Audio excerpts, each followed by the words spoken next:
রান্নাঘরের জন্য সেরা চুলা কোনটা?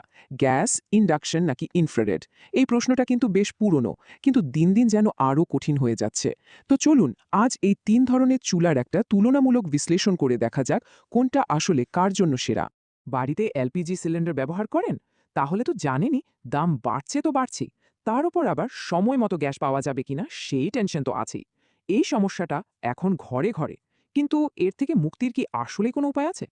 আজকে আমরা আমাদের চিরচেনা গ্যাস স্টোভের সাথে তুলনা করব দুটো আধুনিক প্রতিদ্বন্দ্বীর, ইন্ডাকশন কুকটপ আর ইনফ্রারেড কুকার। চলুন দেখি এই তিনের মধ্যে লড়াই কে জেতে। আচ্ছা, সবার আগে চলুন একটু জেনে নিই এই তিনটা চুলা আসলে কাজ করে কিভাবে। কারণ এদের টেকনোলজির মধ্যে কিন্তু লুকিয়ে আছে এদের পারফরমেন্স আর খরচের আসল রহস্যটা। ইন্ডাকশন কুকারকে এক কথায় বলা যায় ম্যাজিকের মতো। কারণ এটা কিন্তু নিজের সারফেস বা চুলাটাকে গরম করে না। এটা একটা ম্যাগনেটিক ফিল্ড তৈরি করে, সরাসরি শুধু হাঁড়ি পাতিলটাকেই গরম করে। মানে চুলাটা কিন্তু একদম ঠান্ডা থাকছে। আর অন্যদিকে ইনফ্রারেড কুকার কি করে? এটা কাজ করে রেডিয়েশন বা তাপ বিকিরণের মাধ্যমে। এর ভেতরের কয়েলটা একদম টকটকে লাল হয়ে ওঠে আর ওপরের কাঁচের সারফেসটাকে ভীষণ গরম করে তোলে।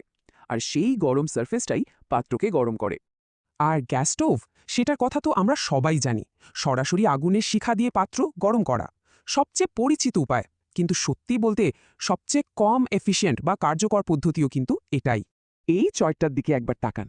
পার্থক্যটা একদম পরিষ্কার, তাই না? একটা গ্যাস স্টোভ তার মোট শক্তির প্রায় 60% আসলে নষ্ট করে ফেলে। মানে চারপাশের বাতাস গরম করতেই চলে যায়। ইনফ্রারেড সেখানে কিছুটা ব্যাটার, কিন্তু ইন্ডাকশন কুকার দেখুন, প্রায় 90% শক্তি সরাসরি রান্নার কাজে লাগায়। মানে এনার্জি ওয়েস্টেজ প্রায় শূন্য। তো টেকনোলজি তো বোঝা গেল, কিন্তু আসল কথা হলো টাকা পয়সার হিসাব। মাস শেষে পকেটে টান পড়ে কোনটায় বেশি? চলুন খরচের হিসাবটা এবার মেলানো যাক।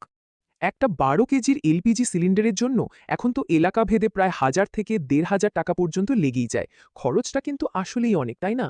ইনফ্রারেড কুকার কিন্তু ইন্ডাকশনের মতো অতটা বিদ্যুৎ সাশ্রয়ী না। কারণটা সহজ। যেহেতু এর পুরো সারফেসটাই গরম হয়, তাই বেশ কিছুটা তাপ চারদিকে ছড়িয়ে পড়ে, নষ্ট হয়। ফলে একই রান্না করতে ইন্ডাকশনের চেয়ে এর বিদ্যুৎ বিল একটু বেশিই আসে। আর ইন্ডাকশন কুকার, শুনলে অবাক হবেন, এর হাই এফিসিয়েন্সির কারণে মাসিক বিল আসে মাত্র 650 থেকে 750 টাকার মতো। একবার ভাবুন, গ্যাসের খরচের প্রায় অর্ধেক। এই সেভিংসটা কিন্তু বিশাল একটা ব্যাপার। তাহলে মূল কথাটা দাঁড়াচ্ছে এই যে, যদি প্রতি মাসে খরচ বাঁচানোই প্রধান লক্ষ্য হয়, তাহলে ইন্ডাকশন কুকারই কিন্তু এখনকার বাজারের সবচেয়ে সাশ্রয়ী অপশন। শুধু তো খরচ দেখলে চলবে না, তাই না? প্রতিদিন ব্যবহারের সুবিধা অসুবিধাও তো একটা বড় ব্যাপার। মানে কোনটায় সব ধরনের হাঁড়ি পাতিল চলে, কোনটা বেশি নিরাপদ, বা কোনটা পরিষ্কার করা সহজ, এগুলোও তো দেখতে হবে। এখানে ইন্ডাকশনের সবচেয়ে বড় চ্যালেঞ্জটা, এটা কিন্তু সব ধরনের পাত্রে কাজ করে না। এর জন্য দরকার ম্যাগনেটিক বেসওয়ালা পাত্র, মানে ধরুন লোহা বা স্টেনলেস স্টিলের পাত্র।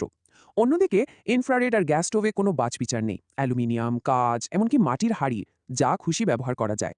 তবে কোন পাত্রটা ইন্ডাকশনে চলবে সেটা চেক করা কিন্তু একদম সহজ।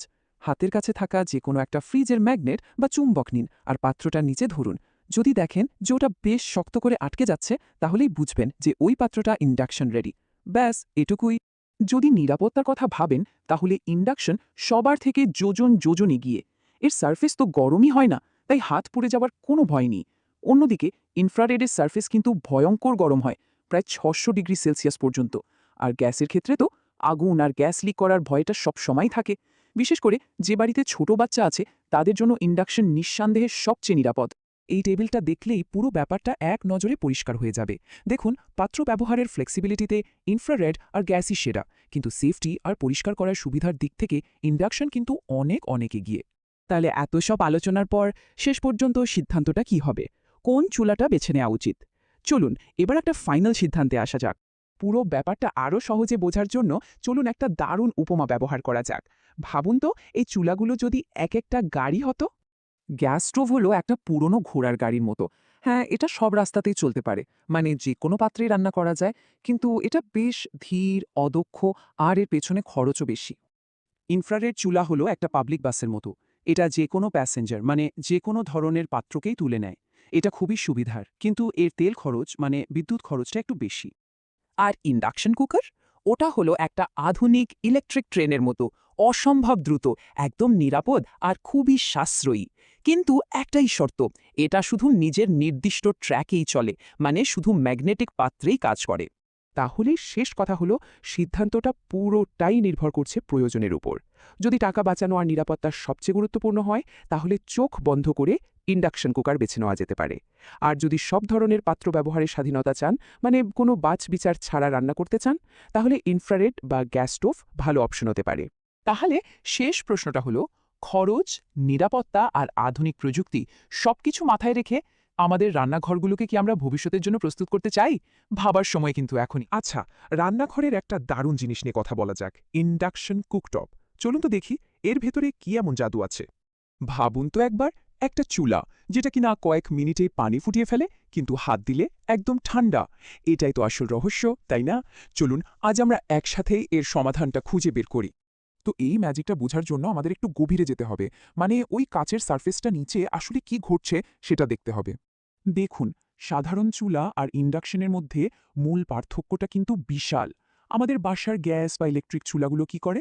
প্রথমে নিজে গরম হয়, তারপর সেই গরমটা হাঁড়ি পাতিলকে দেয়, মানে মাঝখানে একটা ধাপ বেশি। আর ইন্ডাকশন একদম ডিরেক্ট, মাঝখানের ওই ধাপটা পুরোপুরি বাদ। আচ্ছা, সরাসরি পাত্র গরম করে মানে কিভাবে সম্ভব এটা? এর উত্তরটা কিন্তু লুকিয়ে আছে ফিজিক্সের খুব বেসিক একটা নিয়মের মধ্যে।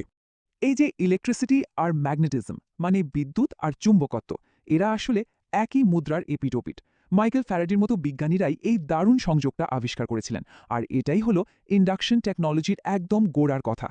ব্যাপারটা খুব সহজ। কাছের নিচে একটা তামার কয়েল বসানো থাকে।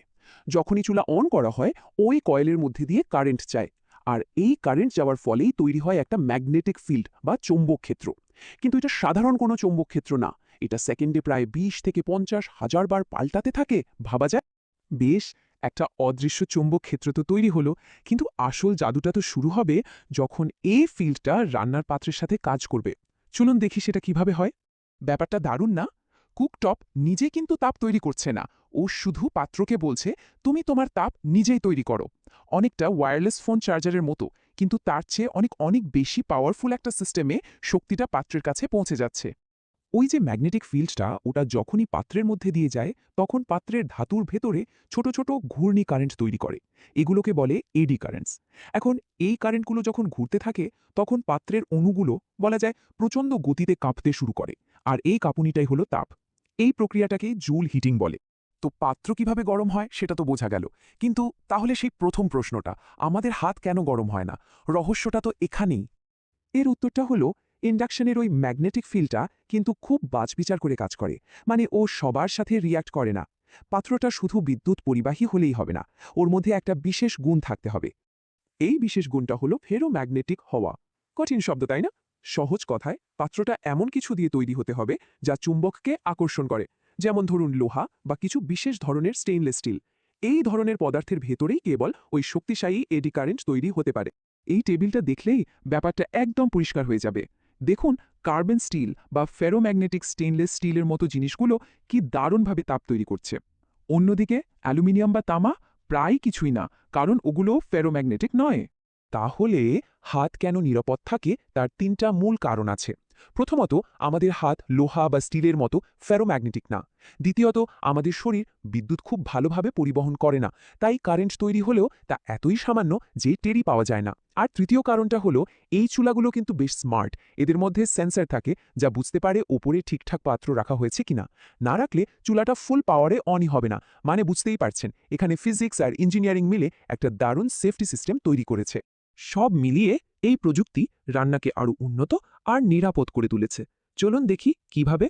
এখানে শক্তির দক্ষতার একটা তুলনা দেখা যাচ্ছে। ইন্ডাকশন চুলার প্রায় ৮৫% শক্তি সরাসরি রান্নায় কাজে লাগে, যেখানে সাধারণ ইলেকট্রিক চুলায় এটা ৭০%, আর গ্যাসের চুলায় মাত্র ৪০%। মানে ইন্ডাকশনে শক্তির অপচয় অনেক অনেক কম। কারণটা তো আমরা এখন জানি, তাই না? তাপটা সরাসরি পাত্রেই তৈরি হচ্ছে। তবে হ্যাঁ, একটা জরুরি কথা মনে রাখতে হবে। যদিও ইন্ডাকশন কয়েলটার নিজে গরম হয় না, কিন্তু যখন অনেকক্ষণ ধরে কিছু রান্না করা হয়, তখন গরম পাত্র থেকে তাপটা কিন্তু কাচের সারফেসে চলে আসে। তাই রান্না শেষ হওয়ার সাথে সাথে কাচের ওই জায়গাটাতে হাত না দেওয়াই ভালো। ওটা কিন্তু পাত্রের গরমে বেশ গরম হয়ে থাকতে পারে। একটু ভাবুন তো, আমাদের রান্নাঘরের একটা সাধারণ চুলা যদি এতটা স্মার্ট হতে পারে, তাহলে আমাদের চারপাশে আরও কত সাধারণ জিনিস আছে যেগুলো বিজ্ঞানের ছোঁয়ায় বদলে যেতে পারে। এই প্রযুক্তিটা শুধু রান্নার বিষয় না, এটা আমাদের মনে করিয়ে দেয় যে আমাদের চারপাশে কত শক্তিশালী অদৃশ্য বিজ্ঞান কাজ করছে, যা আমাদের জীবনকে আরও সহজ করে তুলতে পারে।